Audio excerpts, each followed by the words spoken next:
Ndakainamatira Ndikaishandira Nyaya Iyi. Mwari vakazviita.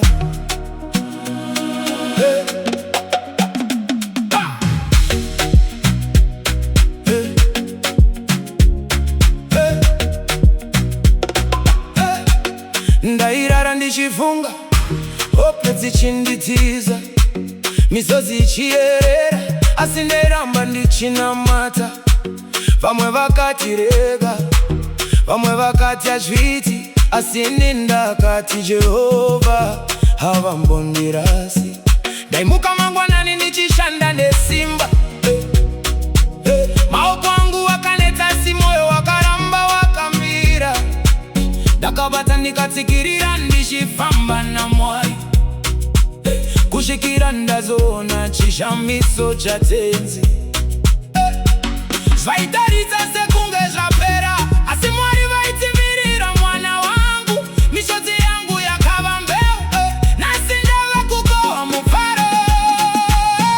Ndakainamatira Ndikaishandira Nyaya Iyi. Ndakachema zvikuru, asi handina kurega zvisingabviri kuvanhu zvakaitika kwandiri, nekuti Mwari vakapindura.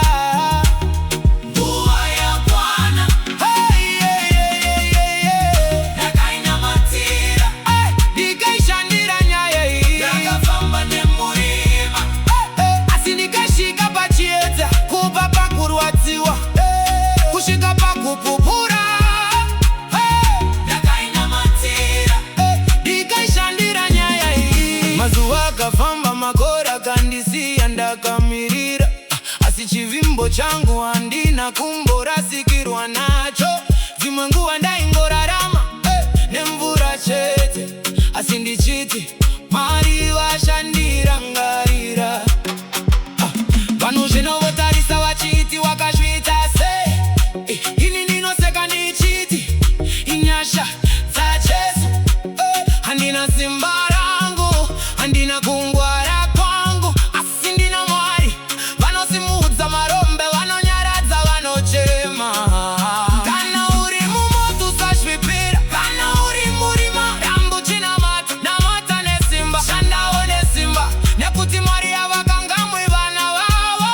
Vana nguva yekuchara, vana nguva yekuko, vana nguva yaMwari yasvika, hapana chinobvisa chikomborero.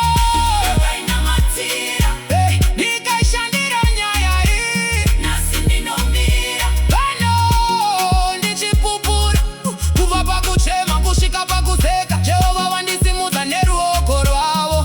Ndakainamatira Ndikaishandira Nyaya Iyi. Zvandichembera muchivande, nhasi zvava umbowo pamberi pevanhu.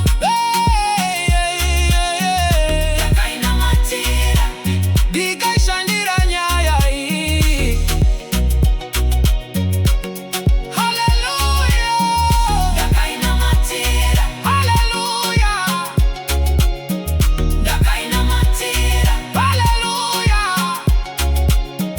Ndakainamatira Ndikaishandira Nyaya Iyi.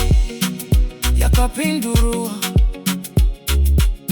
Mwari vakatendeka, nguva yakwana chete.